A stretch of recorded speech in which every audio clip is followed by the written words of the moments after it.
Namaste, and welcome to our continuing series on the life divine with our beloved Ranga. Today we conclude chapter 20, and we are now on the last paragraph.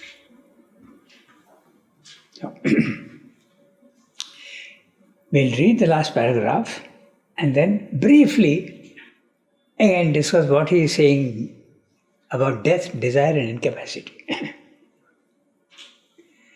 First we read the whole para.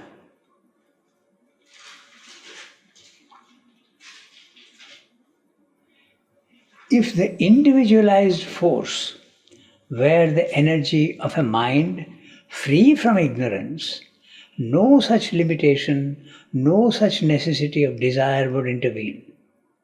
For a mind not separated from supermind, a mind of divine knowledge would know the intention, scope and inevitable result of its every act and would not crave or struggle, but put forth an assured force self-limited to the immediate object in view.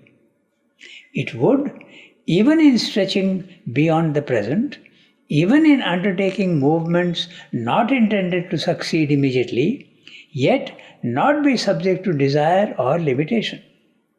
For the failures also of the divine are acts of his omniscient omnipotence, which knows the right time and circumstance for the incipience, the vicissitudes, the immediate and the final results of all its cosmic undertakings.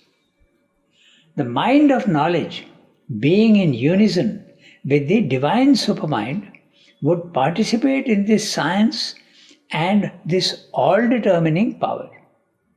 But as we have seen, individualized life force here is an energy of individualizing an ignorant mind. Mind that has fallen from the knowledge of its own supermind. Therefore, incapacity is necessary to its relations in life and inevitable in the nature of things. For the practical omnipotence of an ignorant force, even in a limited sphere, is unthinkable, since in that sphere such a force would set itself against the working of the divine and omniscient omnipotence and unfix the fixed purpose of things, an impossible cosmic situation. The struggle of limited forces increasing their capacity by that struggle under the driving impetus of instinctive or conscious desire is therefore the first law of life. As with desire, so with this strife.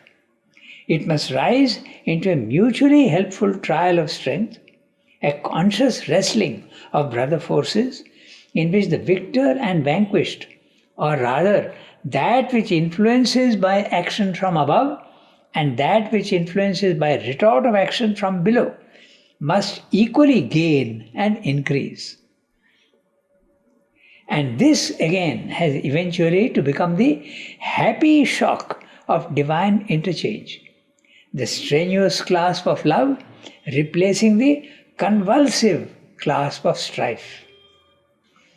Still, strife is a necessary and salutary beginning. Death, desire and strife are the trinity of divided living, the triple mask of the divine life principle in its first essay of cosmic self-affirmation. So beautiful. So beautiful. Lovely. So and very clear. Yeah, it's also clear. And if we discuss it, it will become even more. We'll give examples and see what he's meaning by that. Okay.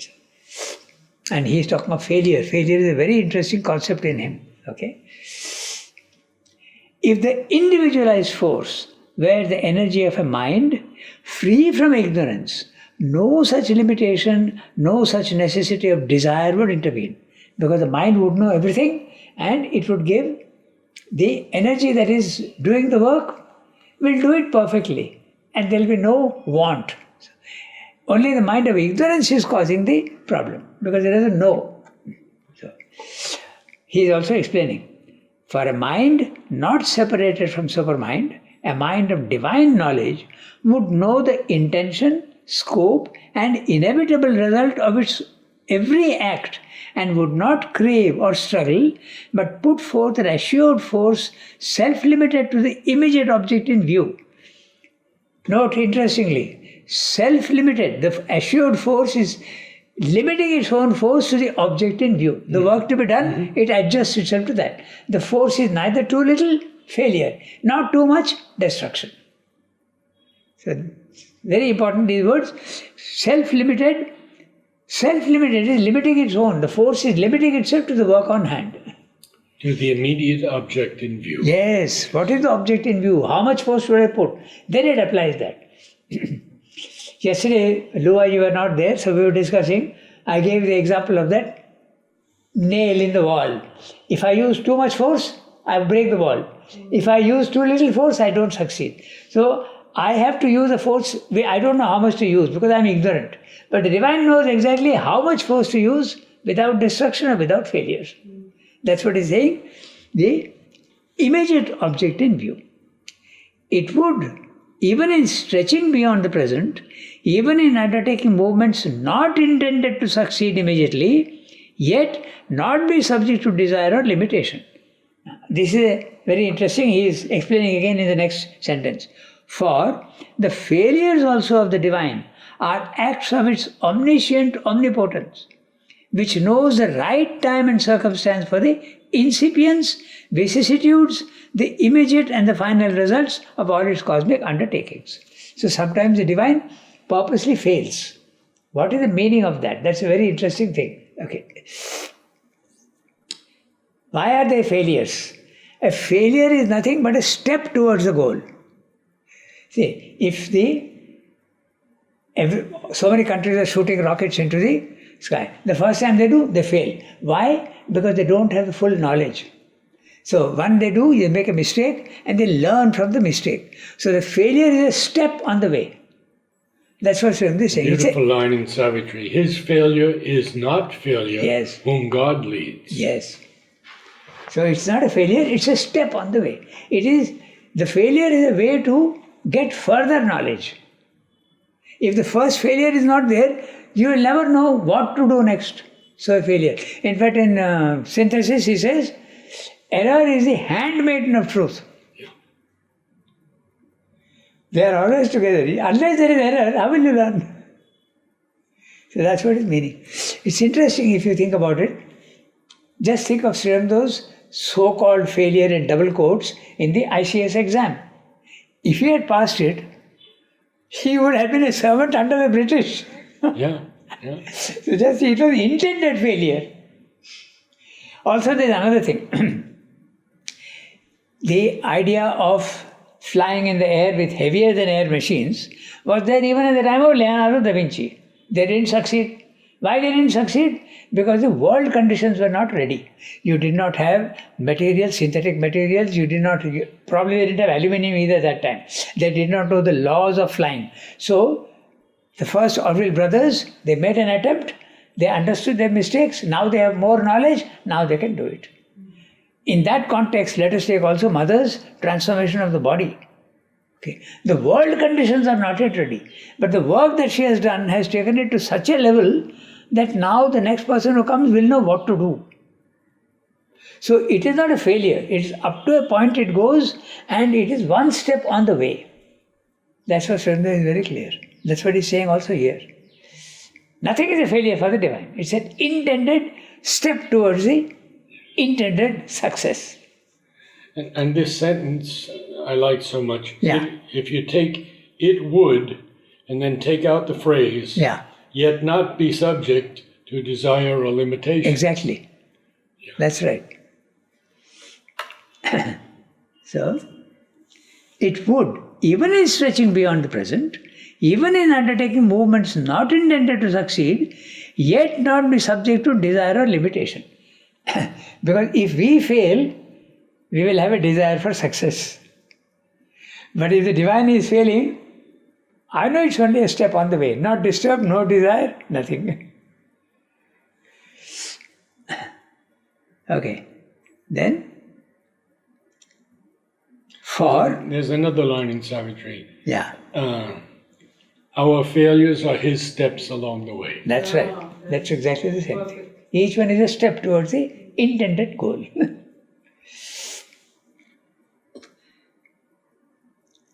For the failures also of the divine are acts of his omniscient omnipotence. There is knowledge as well as force. If knowledge is not there, omnipotence will be. That's what he's going to discuss now. What happens? Okay? For the failures also of the divine are acts of his omniscient omnipotence, which knows the right time and circumstance for the incipience, the vicissitudes, the immediate and the final results of all the cosmic undertakings. We have been talking about steps. He is giving you the steps. Incipience. Incipience means the starting, the initial movements. Second, the vicissitudes, the failures, ups and downs. The vicissitudes are the ups and downs. Then again, the immediate result and the final result. He's so precise. So 4 steps he is telling you. First, the starting point. Then the trials and errors, the ups and downs and the vicissitudes. Then the immediate result, partial success. And finally, the final result, full success. See how accurate his words are. This is the beauty of Sri. He uses in Savitri also repeatedly 4 adjectives. Yes. Each one, sometimes the line is only 4 adjectives. So, clear, na? So he's saying, he knows the right time and circumstance for all these things. The starting point, the ups and downs, the trials, the immediate success and the final result of all its cosmic undertakings. Whatever he is doing in the world, he is doing it that way. That's the evolution. Slowly. Failure, success. Failure, success. Failure, success. The mind of knowledge, being in unison with the divine supermind, would participate in this science and this all-determining power. The word science here used in the sense of knowledge, not physical science. All-determining knowledge. But as we have seen, individualized life force here is an energy of individualizing an ignorant mind. Mind that has fallen from the knowledge of its own supermind. Therefore, incapacity is necessary to its relations in life and inevitable in the nature of things. When you don't know what to do and you try to do, naturally you're going to fail. So that's what he's saying, the incapacity. Therefore, incapacity is necessary to its relations in life and inevitable in the nature of things. For the practical omnipotence of an ignorant force, even in a limited sphere, is unthinkable, since in that sphere, such a force would set itself against the working of the divine and omniscient omnipotence and unfix the fixed purpose of things, an impossible cosmic situation. He has given into quite a complex sentence, but you can think, if there is a force, omnipotent force, without the knowledge of what it is doing, it will create chaos. There has to be a guidance. There should be knowledge which is directing that force to an intended purpose. If only you let loose force without consciousness and without knowledge, it's going to be a total chaos. This idea he repeats also elsewhere. He says, that's why consciousness and force are always together in Satchidananda. Sat Chit Shakti Ananda. If one of this is missing, there is a problem. If only consciousness is there and no force, no manifestation. If only force is there and consciousness is not there, chaos. So there has to be consciousness and force together. The struggle of limited forces, increasing their capacity by that struggle under the driving impetus of instinctive or conscious desire, is therefore the first law of life. Desire is the first law of life. That's why. Because you are ignorant, you have a little bit of force, you try to do, but you don't get. So desire comes, I must succeed. So desire is trying to get the success. That's the first law. Okay? As with desire, so with strife. It must rise into a mutually helpful trial of strength, a conscious wrestling of brother forces in which the victor and vanquished Or rather, that which influences the action from above and that which influences by retort of action from below must equally gain and increase. This is a win-win situation is the word nowadays they use. Okay, let's come to an agreement which will be a win-win situation. Both will benefit. How will both benefit? The lower will benefit because the higher is helping it. But the higher will also benefit because it will be able to come down and manifest itself properly. That's why. Right now, because of the darkness, the manifestation is not perfect. It gets absorbed by the darkness of the lower hemisphere. But if the lower hemisphere is already a little more light, it can enter more easily. So that's why there will be a mutual benefit. This mutual benefit is what he's going to discuss in the next chapter. Okay? And this again has eventually to become the happy shock of divine interchange. Right now, our interchange is mostly not happy. But at that time it will be a happy shock of interchange. In the last chapter of the Life Divine, he discusses how everything will be, you will have different opinion, I will have different opinion, you will have different action, I will have different action. But you are at a divine level, I am at a divine level. There will be complementarity, but not opposition. There will be a harmony, a complementarity. You also will be right, I also will be right, there will be difference. Don't think that the divine manifestation will be a uniform, everybody will have the same nature, everybody will have the same character. No. There will be difference. And he compares that very interesting to an orchestra. It will be the harmony of an orchestra. 100 different instruments, all playing different things and even sometimes different notes also and different rhythms also perhaps, but total harmony. That's what the divine life will be. So, and this again has eventually to become the happy shock of divine interchange. The strenuous clasp of love replacing the convulsive clasp of strife. Beautiful. Beautiful. Our human love is a convulsive strife. We are all the time fighting with each other. No human love is absolute harmony. Always some sort of problem is there. But there it will be, what is the word he's using? Beautiful. Strenuous clasp. Yeah, strenuous clasp will become strenuous clasp of love, replacing the convulsive clasp of strife. Still, strife is a necessary and salutary beginning. Death, desire, strife are the trinity of divided living, the triple mask of the divine life principle in its first essay of cosmic self-affirmation. The first essay he is using in the French sense of the word essay, yes. trial. Trial, yes. In sense of attempt, trial. yes. The attempt. Yes. So, fantastic end to a difficult chapter. Okay? So. Well, now we begin chapter 21. Yeah. The Ascent of Life. So, in this, we will read a few paras, but essentially, I'll tell you what he is saying and then we start. It's a difficult chapter. The words are difficult. The concepts are not that difficult once it is laid out. So, I forgot to bring that chart which we have made, how each thing goes through 4 phases. The first phase is matter. The second phase is life. The third phase is mind. And the fourth he has gone to the extreme, the supermind. So, these are the 4 phases, and take any one thing, say force. What is its nature in matter? What is its nature in life? What is its nature in mind? What is its nature in the supermind? This is how it goes on in everything. Force, knowledge, all these things, how it changes from these 4 levels. So on this vertical side, we have the things that are changing, and on this side, you see how one thing is changing into another. So that's quite a complicated thing, because you'll read, when we read, we will see. But we'll make it easy by, if I give you that chart, as you said, we'll see what to do. I was proposing to give that, I forgot to bring it actually. We made a chart after a lot of effort. So these things are going through 4 phases and how the ascent of life he is talking about. But you can also talk of the ascent of matter. You can also talk of the ascent of mind. You can talk of all these. They are all ascending one by one. Because essentially they are the same. He has told you that earlier. Matter, life, mind and supermind are all essentially the same.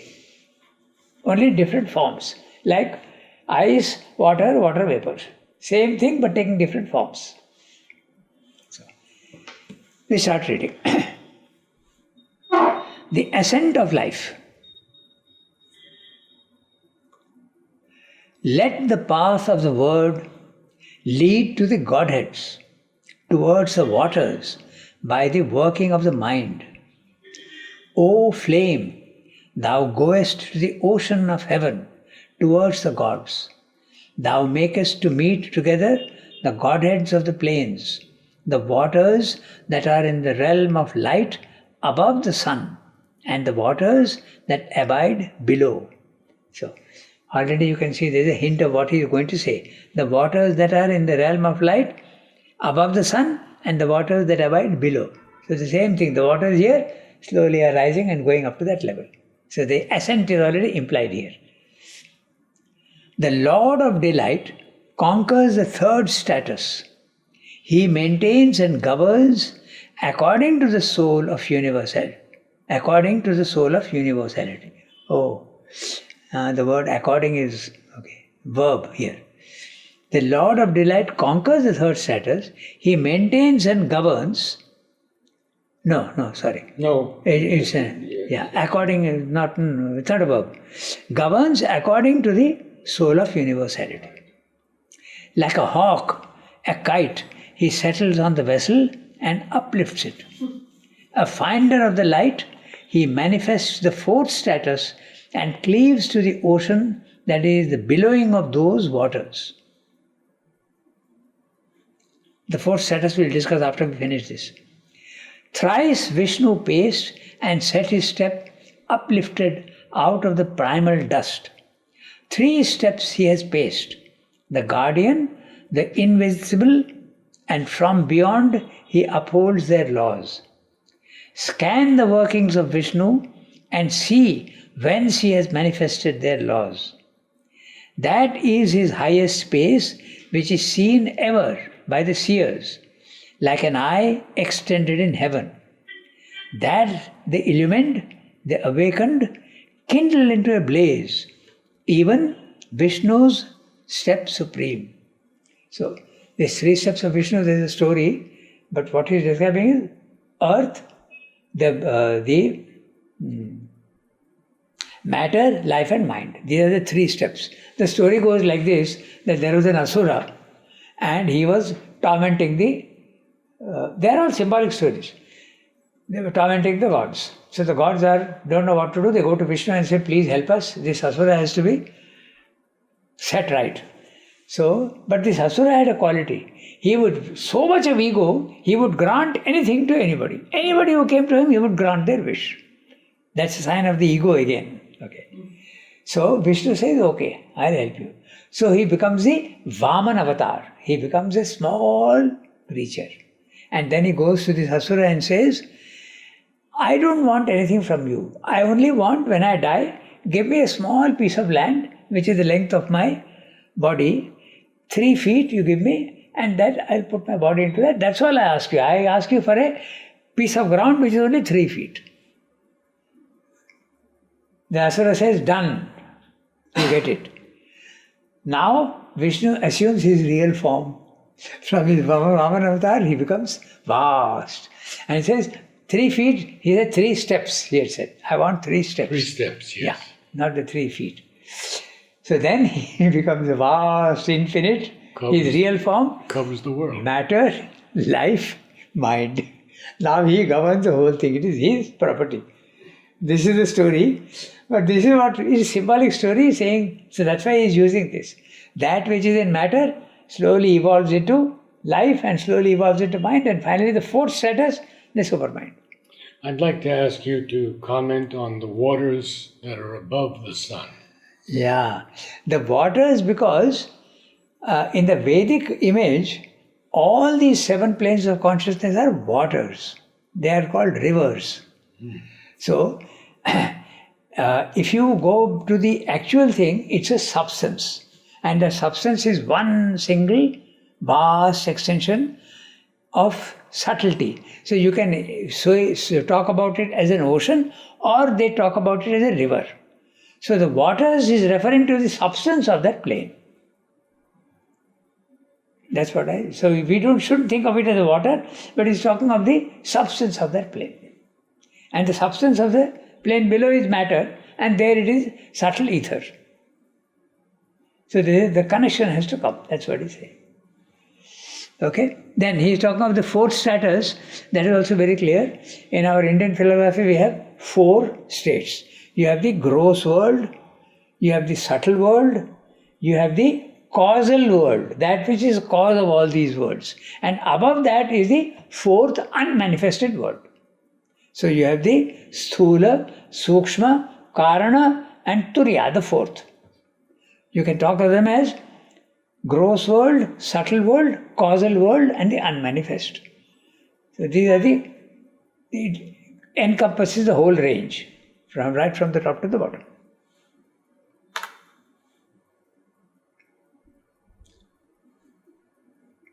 You start reading the chapter. We have seen that as the divided mortal mind, parent of limitation and ignorance and the dualities, is only a dark figure of the supermind, of the self-luminous divine consciousness in its first dealings with the apparent negation of itself from which our cosmos commences, so also life as it emerges in our material universe, an energy of the dividing mind, subconscious, submerged, imprisoned in matter, life as the parent of death, hunger and incapacity, is only a dark figure of the divine superconscious force, whose highest terms are immortality, satisfied delight and omnipotence. This relation fixes the nature of that great cosmic processes of which we are a part. It determines the first, the middle and the ultimate terms of our evolution.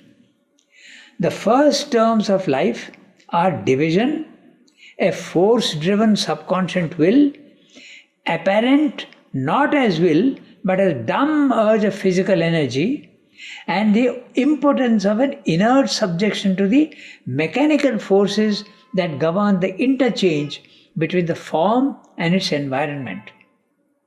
This inconscience and this blind but potent action of energy are the type of the material universe as the physical scientist sees it, and this, his view of things, extends and turns into the whole of basic existence. It is the consciousness of matter and the accomplished type of material living. But there comes a new equipoise. There intervenes a new set of terms which increase in proportion as life delivers itself out of this form and begins to evolve towards conscious mind. For the middle terms of life are death and mutual devouring, hunger and conscious desire, the sense of a limited room and capacity, and the struggle to increase, to expand, to conquer and to possess. These 3 terms are the basis of that status of evolution which the Darwinian theory first made plain to human knowledge. For the phenomenon of death involves in itself a struggle to survive, since death is only the negative term in which life hides from itself and tempts its own positive being to seek for immortality. The phenomenon of hunger and desire involves a struggle towards a status of satisfaction and security, since desire is only the stimulus by which life tempts its own positive being to rise out of the negation of unfulfilled hunger towards the full possession of the delight of existence. The phenomenon of limited capacity involves a struggle towards expansion, mastery and possession, the possession of the self and the conquest of the environment. Since limitation and defect are only the negation by which life tempts its own positive being to seek for the perfection of which it is eternally capable. The struggle for life is not only a struggle to survive, it is also a struggle for possession and perfection. Since only by taking hold of the environment, whether more or less, whether by self-adaptation to it or by adapting it to oneself, either by accepting and conciliating it or by conquering and changing it, can survival be secured. And equally it is true that only a greater and greater perfection can assure a continuous permanence, a lasting survival. It is this truth of Darwinism sought to express in the formula of the survival of the fittest. It is this truth of Darwinism, this truth that Darwinism sought to express in the formula of the survival of the fittest. So you can see it's already quite complex what he's saying. But when he's talking of the terms, he's talking life's first term is matter. Life's second term is life itself. Life's third term is mind. And life's fourth term is supermind. So these are the terms that he's talking about. And each thing he's taking and seeing how it will evolve. Okay, so we'll read today. But if you want, we'll go back to, you'll see how it is pretty complex. This is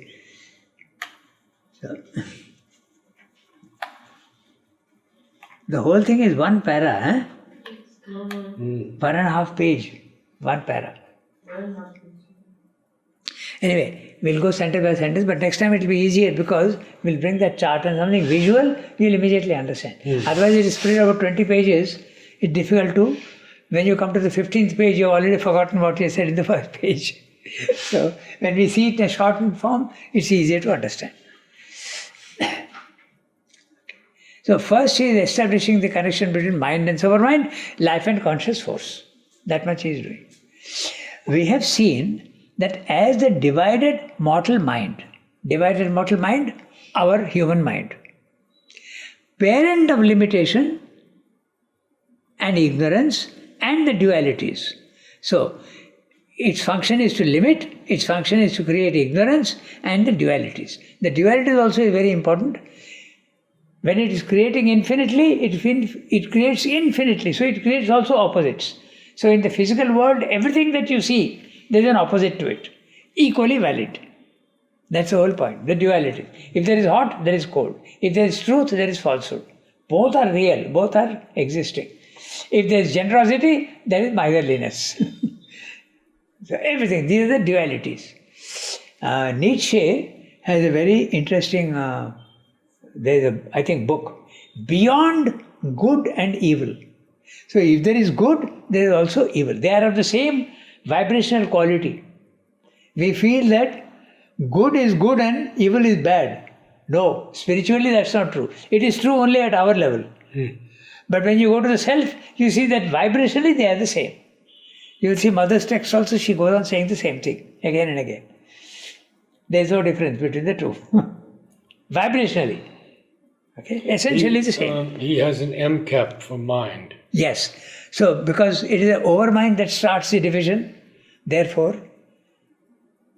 Divided mortal mind. Yeah. But finally, when it comes down, it's our mortal mind. The overmind is not mortal, but when it comes down to at our level, it is a mortal mind. Not only mortal, but divided. That which is already divided. So, parent or limitation, ignorance and the duality is only a dark figure of the supermind. This is very clear. Of the self-luminous divine consciousness in its first dealings with the apparent negation of itself. Conscious supermind is creating mind, but the two are apparently opposites. Like spirit and matter also are apparently opposites. One is light, one is darkness. One is single, one is multiplicity. One is formless, one is form. So everything is opposite. Seemingly opposite, essentially the same. in its first apparent negation of itself, from which our cosmos commences. So, when is the cosmos commencing? The inconscient. So, it's the apparent negation of itself from which our cosmos is commencing. Cosmos is not commencing from there. Spiritually, it is commencing from there. Physically, from the bottom, it is commencing from the inconscient. Matter is producing the cosmos. An energy of the dividing mind, subconscious, submerged, imprisoned in matter. That mind is subconscious, it has lost its consciousness and submerged itself and imprisoned itself in matter. Now he comes to life.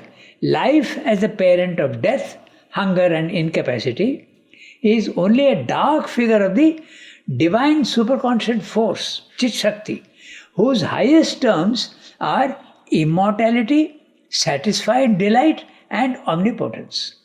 So, the opposites of death, hunger and incapacity. So you can see at the highest level, that which is immortality becomes here death.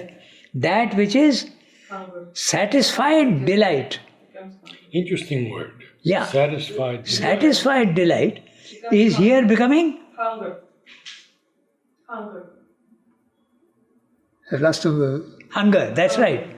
And omnipotence, incapacity. That's why the opposite. Okay? So these three terms he will take and see how they evolve throughout the 4 stages. Okay? So remember these 3 things: immortality, satisfied delight and omnipotence. This relation fixes the nature of that great cosmic processes of which we are a part. It determines the first, the middle and the ultimate terms of our evolution. So the first is the inconscient, the middle is the subtle world and the ultimate terms is the supermind. Could you tell me the difference in process and processus? I think sometimes he lapses into Latin. I don't think there's much of a difference. I don't either. He sometimes goes into Latin. In fact, in one place he used a word which Amal could not understand. And so he says, "Sir, what is this word?" And Swamdar replies, "I dare say I Latinized." I remember that sentence, letter to him. "I dare say I Latinized." Here also he is Latinizing. Yeah, I think so. Cosmic processes of which we are a part. It determines the first, the middle and the ultimate terms of our evolution. And now, the first terms of life. Now, according to what we are understanding, he is saying the first terms of life. What is it? The first term of life is what? Matter. That's why it's a very strange way of putting it. That's why what he's saying, you could apply also the first terms of mind. Will also be the same. Okay? You can also say the first terms of matter also will be the same. It will apply to all. The first terms of life are division, force-driven subconscious will, apparent not as will, but as dumb urge of physical energy, and the impotence of an inert subjection to the mechanical forces that govern the interchange between the form and its environment. So these are the characteristics of life in matter. Okay? When I show the chart. In the first stage. Yes, that's right.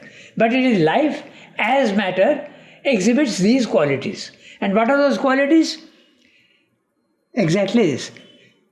Division is the first. Division is a fundamental characteristic of matter. Infinite atoms. Divisibility is extreme at that level. Then second is force-driven subconscious will. We know, science knows that matter is energy. So, force-driven subconscious will. There is a will, but it is subconscious. It doesn't know exactly what it wants, but it wants to come out. Nuclear energy is an aspect of that. We know how to extract nuclear energy from matter. There is force-driven subconscious will. Apparent not as will, but a dumb urge of physical energy. It's a dumb urge of physical energy. It can't even express itself. But the moment it comes out in plants, already it has expressed itself to a certain extent. But in matter, it is a dumb urge.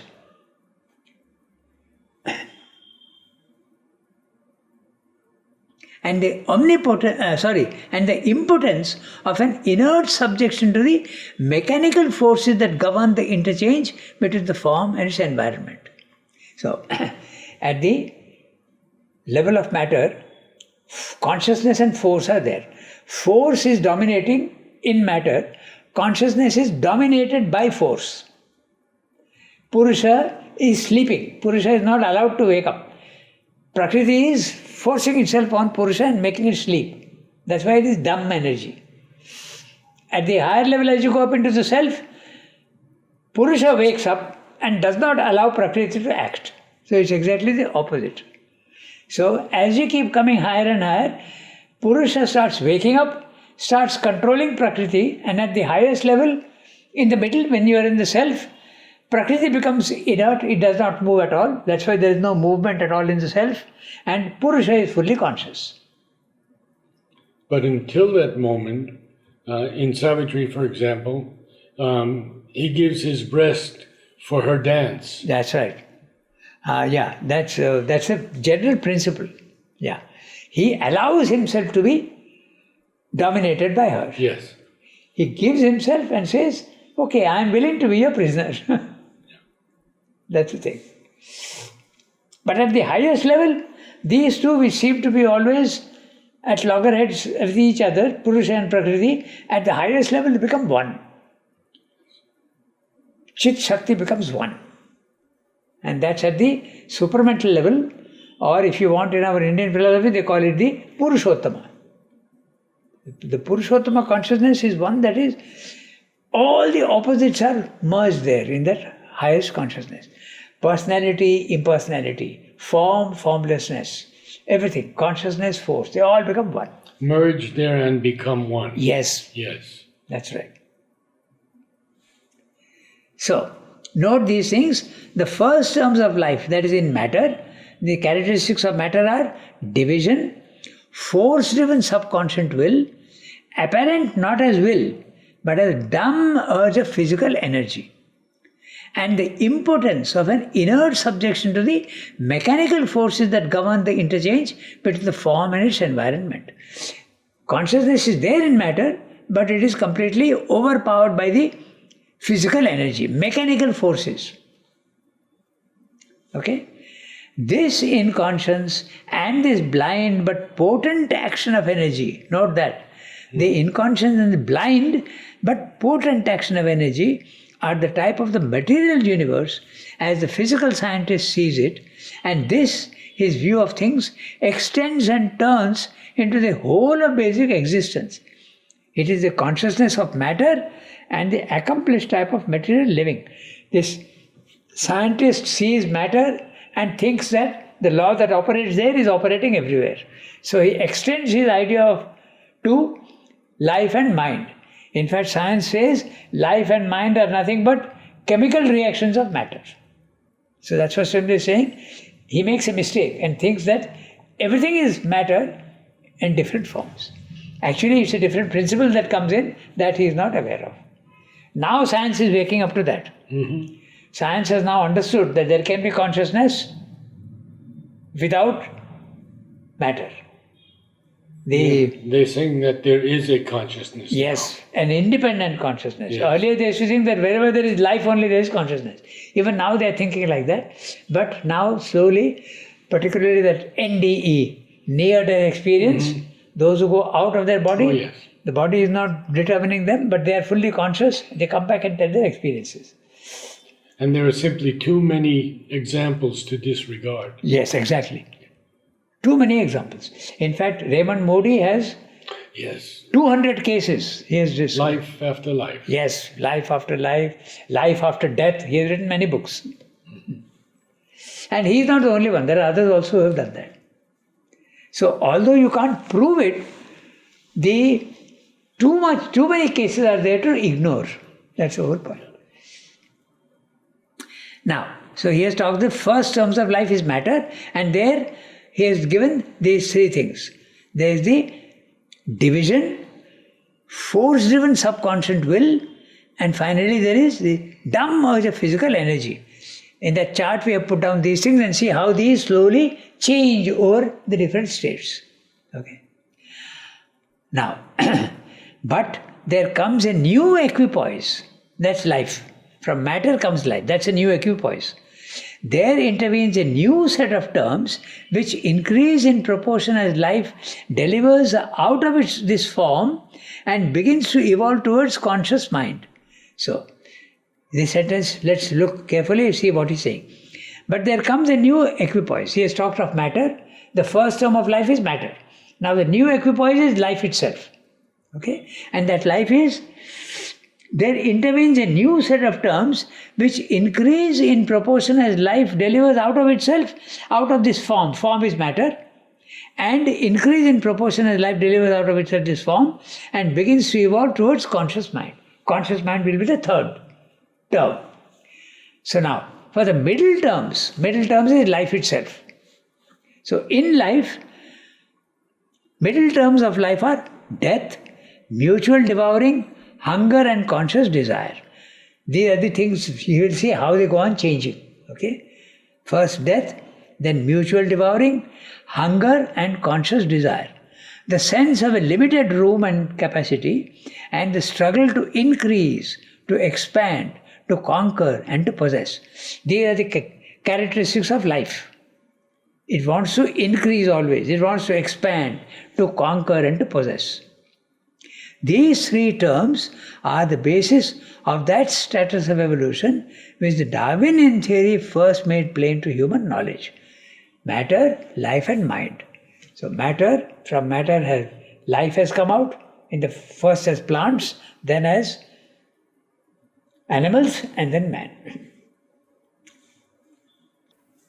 For the phenomenon of death involves in itself a struggle to survive, since death is only the negative term in which life hides from itself and tempts its own positive being to seek for immortality.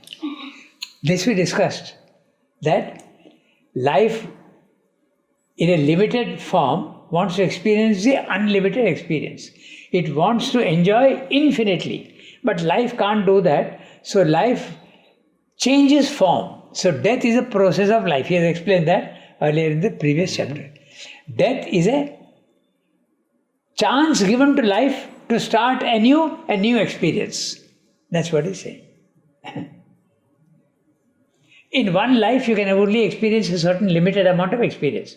So next life, you change the circumstances, take you somewhere else, you get new experiences. So a series of new experiences, the soul grows in consciousness. So this is interesting. These three terms are the basis of, for the phenomenon of death involves in itself a struggle to survive.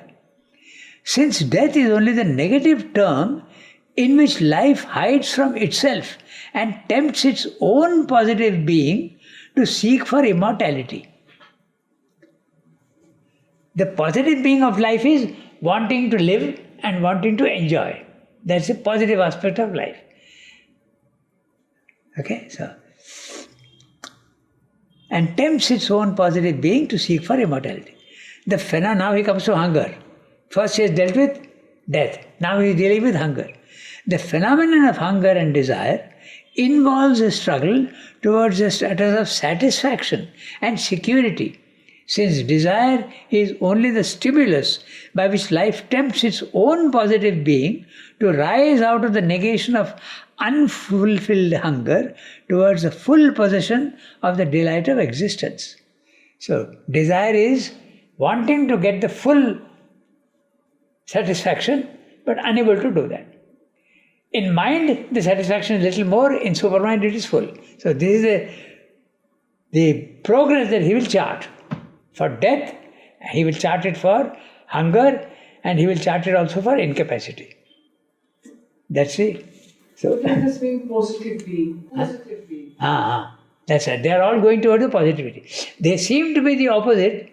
He has told you right in the beginning, immortality becomes death, force becomes incapacity, and the other one, there are three things he has spoken. Omnipotence, incapacity, satisfied delight, hunger. Yeah. Mortality then. That's mortality right. Yeah. So this is what. Positive is that one which is high. Yes. From there, when it comes down, it becomes the apparent opposite. Actually, it is not. This apparent opposite is, when it comes through each medium, there's a little distortion, there's a little distortion, there's a little distortion. Like you take a stick and put in water, you will feel as though it is bent. Actually, it is not bent. So this is that apparent distortion that is taking place through different layers of substance.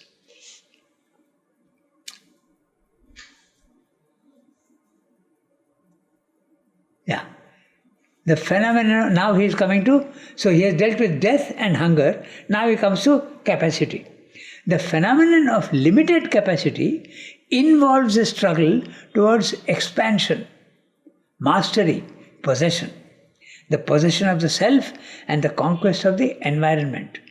Since limitation and defect are only the negation by which life tempts its own positive being to seek for the perfection of which it is eternally capable. The struggle for life is not only a struggle to survive, it's also a struggle for possession and perfection.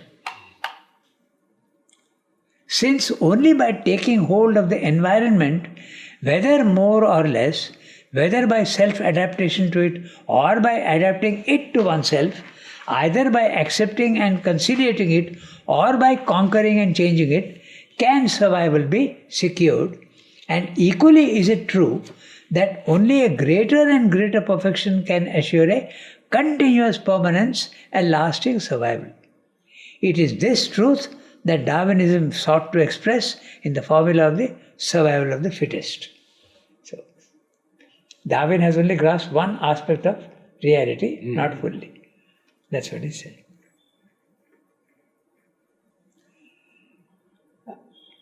I propose that even if we have 10 minutes or so left, only 7 minutes, we're fine. so we'll stop now today. Agree. Because next time, You bring that form. yeah, and then it will become very clear. Wonderful. How all he has spoken about terms, and he's speaking also of 3 characteristics. He has taken 3 things and he is discussing these 3 things in the 4 terms. So it's a big chart. You have death, hunger, and incapacity. How these things change over the 4 periods. Yeah, over matter, life, mind, and supermind. Did you work it out yourself? Yes. Yes. With great difficulty. That's why I want to make it easy for you. Very good. It took a long time to understand what he's saying. He talks of status and terms. So what is meant by term? What is meant by status? Namaste.